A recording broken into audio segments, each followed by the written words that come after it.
What's going on, guys? Andre Hinkle Jr. here from Client Ascension, back with another student spotlight interview. Here with my good friend Adam Hamden. What's going on, brother? Nothing much. Thanks for having me. Awesome, man. Absolutely, dude. I've been hearing lots of good things about you, bro. I know we just talked and recently closed a deal on getting you down here to Tampa for our next event. We're doing an intensive workshop event here in April that we're super excited about.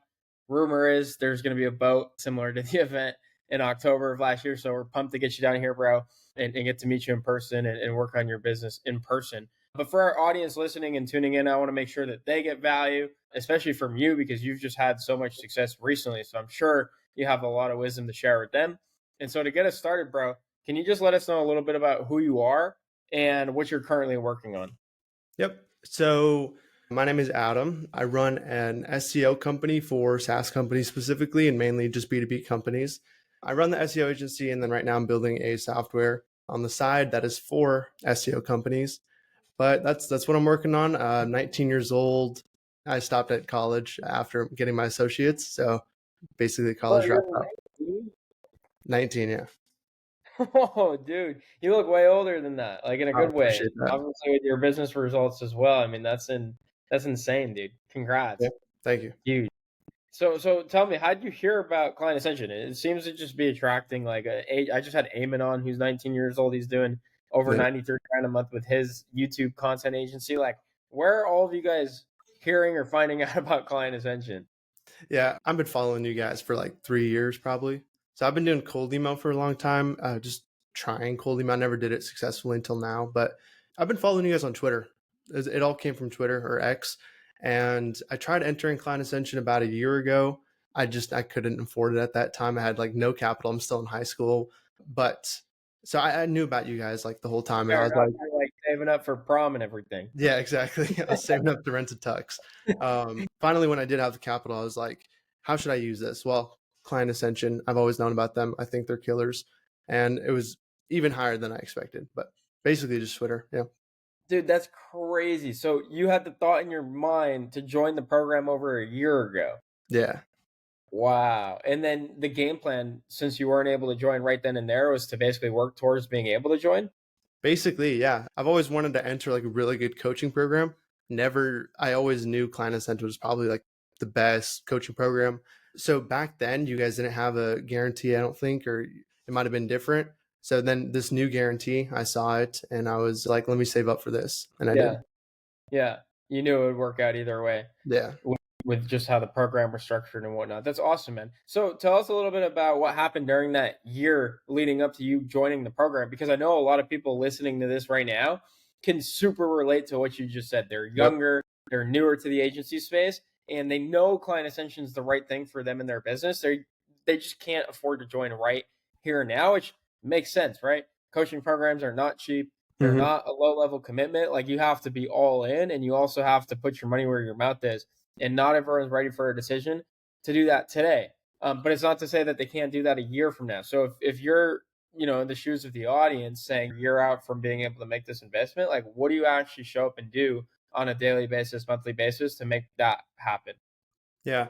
During high school, I tried the agency thing. So like this agency was technically a couple years old. I started it, I kind of failed. So I was trying all these different things. I was always doing entrepreneurial things as we all have, drop shipping, et cetera, et Yep. cetera. So where the source of income came was when I graduated, I got a job. It was just a really like low level data analyst job. It was a corporate job technically, but I got lucky with the way I got the job.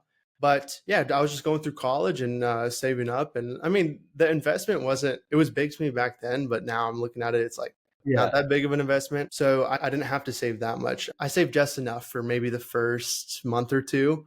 And that was after like a year-long period of working that kind of corporate job. But yeah, I only had a month or two to pay and I paid it and it worked out. So Yeah. So what was the thought process? Is you'll pay the first month or two, and by then, just following along the program, you'll have the money to pay the rest? exactly. I would pay the program with the business. Yeah. I mean, that's kind of by design, right? I think that's Mhm. the way to approach these programs. Is they should, if the program is doing the correct things, and the timelines for everyone is different, but the program should obviously be getting you an ROI and therefore paying for itself. which to your point is exactly what you're able to do. So first off, congrats on that, because Mm-hmm. not everyone's able to do that. But I guess with making such a big investment, like you said, and not knowing whether or not you can pay month 3, month 4, Mm-hmm. 5 and 6, whatever, what are the things you do early on as soon as you join Client Ascension to ensure that you're going to see the results you need to stay in there? Yeah, specifically if you're doing cold email, I would say start sending emails as soon as possible, or at least get everything set up as soon as possible, because there's a lot of waiting times, not just setting up the accounts and doing all that stuff, but also follow-ups and working with leads. Like one of the things that hit for me was you guys teaching that it takes a few weeks to a month to close a really good deal, unless you're just stumble upon on someone who's like ready to buy. So I was like, well, if I need to give myself 2 months to close the deal, I need to start like right now, sending Yeah. out emails, talking to prospects, getting people in the pipeline. And then during that entire time, I can work on things like my funnel, making everything pretty and perfect. Most people, they try to make the perfect funnel and then they start sending emails, etc. I would say do it in the opposite order. So that way you could set yourself up for success. I would like that's the best way to go about incline ascension. Yeah, absolutely. I agree. I say like start before you're ready. You can start and then fix and perfect things later. And I did a podcast interview a long time ago, and I don't know why this still stuck with me, but the guy said on the interview, like, best piece of advice is too many entrepreneurs, they spend all their time aiming and they never actually get the chance to shoot. Like they miss their opportunity to shoot because they're so concerned about where they're aimed. And so he was just saying, like, just shoot your shot and you can aim it on the way there or whatever. It was just really good advice that made you think, like, stop spending all your time like here. Just shoot, man. And Yeah, your real shot quick, was one of gonna my be favorite one of my favorite books is called Ready, Fire, Aim. So instead of like yep, Ready, yep. Aim, Fire.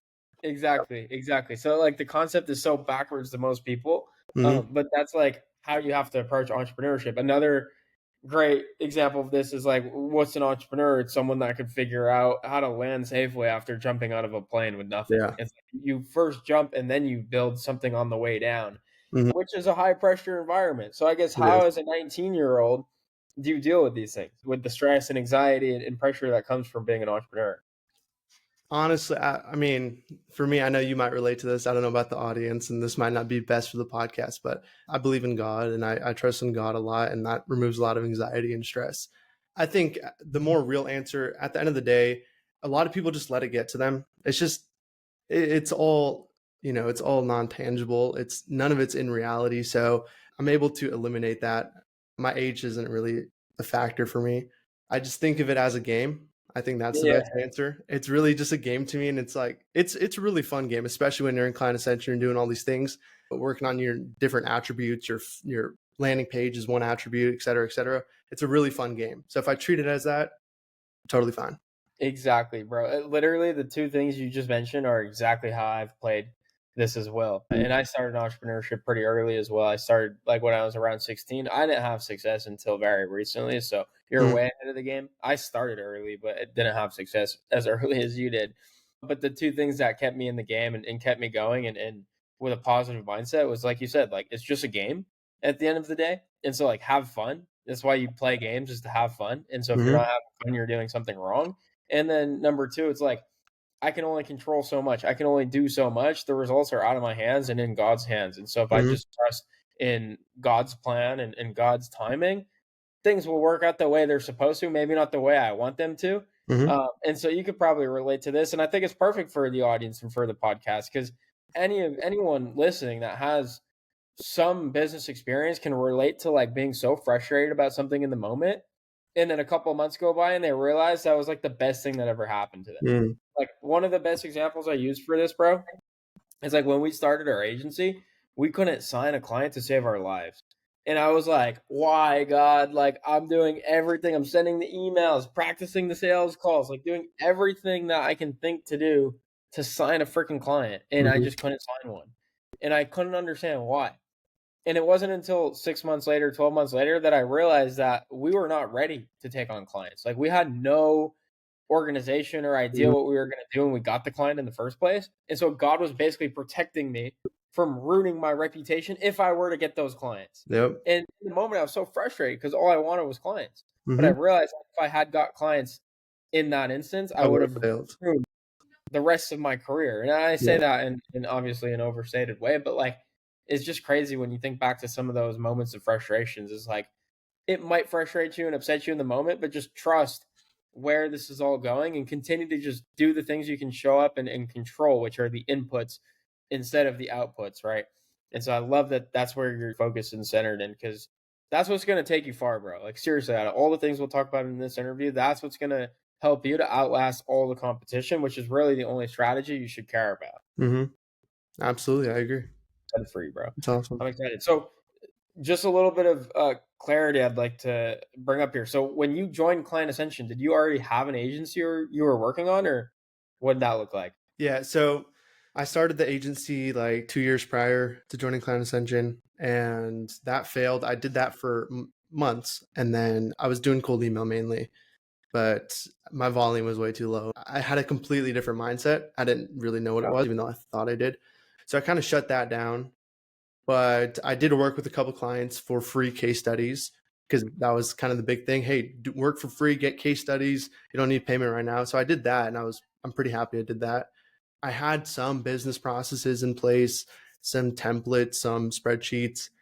So it was very minimal stuff. And then I had 2 case studies, but that was the business prior to Client Ascension. Wow. Okay. And so you joined Client Ascension. What are some of the things you do immediately upon joining that like start to lead to some of the results you're now seeing? So right away, set up the cold email accounts, did all of that, and then How many did you set up? so many. I had like 150 plus at every single moment of any time.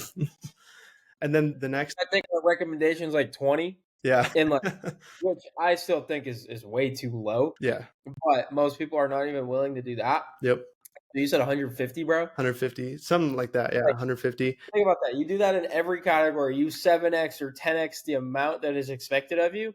What do you think the results are going to be? Exactly, Like, why do you think you're on this interview? Right? exactly, It's no surprise if you just look at the inputs and you don't even tell me what the outputs are. I could predict every time what they're going to be. exactly. You know, one of the best things that happened was the Client Ascension business health audits that we have monthly with our student success coach for the viewers. You know, he forces us, Chris, I love Chris. Chris forces me to like look at all the numbers. That's what your program entails. You have to line out all the numbers. You have to look at them. You have to look at your reply rates, positive reply rates, all the numbers that you kind of look at, but you don't really assess every single month. So after maybe 2 months assessing these numbers, we've developed a way where if we send X amount of cold emails, we know we're going to sign X amount of clients. So Hmm. all I had to do is hit that target number of cold emails. And then it became very easy. All I need is this many email accounts with this script, sending this many cold emails. It's like predictable revenue. You know what I mean? Yep. Yep. It's a game. Like you said, it's literally a video game Yeah. at the end of the day. That's awesome, bro. So cold email is a big focus. Is that where most of your clients come from now? Right now, yeah, all of them. But I'm expanding to ads right now. But I just started. That's huge, bro. Yeah. That's huge. That's awesome. So cold email was one part of it. What are some other areas of the program that like you really dove deep into? I think you talked a little bit about the sales side, maybe the cold email scripts. What are some other things that you did to get to where you're at? So first, the process between sending the cold email up until even after the sales call. So that process of, automations, sending a pre-call sequence, getting them ready, like the Calendly sequence, all of that, that's really valuable because it makes you look like a brand authority. Back then, it's just give them the Calendly link. If they schedule, okay, I'll see you in 2 weeks on a sales call. Well, that's a Yeah, go ahead. legitimate sales process that you have in place now. And really what that's doing is preventing opportunities from falling through the cracks, Yep. right? Because you could get someone interested in a cold email campaign, but that's like half the battle, Mm-hmm. even if that. The rest is getting them scheduled. And then once they're scheduled, you still don't have it in the bag because show rates nowadays are like 60 or 70%. Mm-hmm. So it's almost like a 50-50 split that person will even show up for the call unless you have a proper sales process in place, which is what you're describing now. Exactly. The other two really big things, sales. David, he taught in the program how to just like not care, how to become more of an authority, especially after you get your first couple of big deals, you really start to have more confidence. So it's like a whole psychological shift that this program brought out of me. That became really easy. And then the third is the fulfillment side of things made everything super easy. So I wasn't ready for that. Yeah, I'm curious. What are you doing on the fulfillment side? You said SEO for SaaS. Like, what are some things that you do on a day to day or maybe a weekly basis or monthly basis to improve as a service provider for the services that you're doing? Yeah, me personally, I'm not doing anything day to day in the service side except just sending stuff to clients and client communication, which is, a blessing because I have a manager that manages most of it. So what that does is it allows me to kind of open up my mind and have freedom to think of how to better every process. So that includes becoming better writers at a certain client's business. It really freed up my mind. In the beginning, I was writing all the content, doing all of it, and I didn't really have any space to kind of optimize things. Got it. Okay. That makes sense. And yeah, I mean, having someone in place to really handle fulfillment so that you can focus on sales and marketing and just kind of thinking of the overall direction Yeah. to take the business in is so huge. And most people never even get to that point. So the fact that you got there this early on, you're only 19 years old, like super, super impressive stuff, dude. hmm I want to kind of rapid fire through some numbers here. So when you joined Client Ascension, where were you at in terms of revenue with the business? Revenue, I went down to $0 a month. So you joined at I zero. joined at zero. Yep. Okay, wow. Okay, and how long ago was that? 2 or 3 months? How long ago from today? Yeah, 5 months as of yesterday, I believe. 5 months. Yeah. Okay, time flies, bro. It Time does flies. fly, Okay, yeah. so you've been here for 5 months. What was the? You know how we talk about wildly important Yeah. goal? What was that first wildly important goal you set with your student success coach? The first one was 20,000, I believe. And you say first, so that was already hit. Yeah, I hit that month 3. Okay, and then did you set a new Yeah, one? the new one it was only 30,000. I don't know why Okay, we only increased it by 10,000, but yeah. and that one was hit as That well. one was hit about a month ago, yeah. Okay, and then what's the new one? The new one is 70,000. Seventy Yeah. thousand. That one we're still waiting on. Yeah, that one we're rating on. Yeah, that's awesome, bro. So for the audience out there, WIG is a wildly important goal. So anytime you join a program, and I recommend you do this if you're in Client Ascension or if you're not, it doesn't make any difference. Every business owner should have a wildly important goal. And I did an audio message in Client Ascension last week talking about like what is a wildly important goal really? Because I even think some people in Client Ascension miss what this concept is. They just look at it as another goal. But like we don't call it a goal. We call it a wildly important goal. There's a reason for that. Like we're not wasting words. And so a wildly important goal is something that is wildly important to you. And it's unfortunate because I don't even think we could talk about like why your wildly important goal is a certain revenue level because it's kind of leading to an event that hasn't happened yet. Maybe we'll have you on here and I think you know what I'm Do you know talking about about. We that? have Okay. yeah, so Chris told me about Yeah. the you're like, "Wait a second. Don't worry, I'm not gonna say nothing." Alright. But we'll have a follow-up maybe sometime later, and we can even hold this back from releasing until that's done if we need to. But yeah, like wildly important goal. Maybe talk a little bit about how the goal is not just a number. There's more to it and how that kind of helps you to show up every single day and put your best foot forward. Yeah, this is interesting because I was writing ideas about, like, future tweets about this if we ever look back on it. The wildly important goal is so genius. I mean, Chris does a really good job at it because Chris, like, kind of pressures you. He's like, "Hey, are you gonna hit your goal and do this, or are you just gonna, be a loser or whatever?" So, but yeah, it makes you look at the goals as kind of intangibles, tangibles, but not like revenue specific. So the first one is, I need to be able to pay my own bills and pay all this stuff and have a fully operating business while able to, pay myself and make a profit rather than X amount of dollars per month.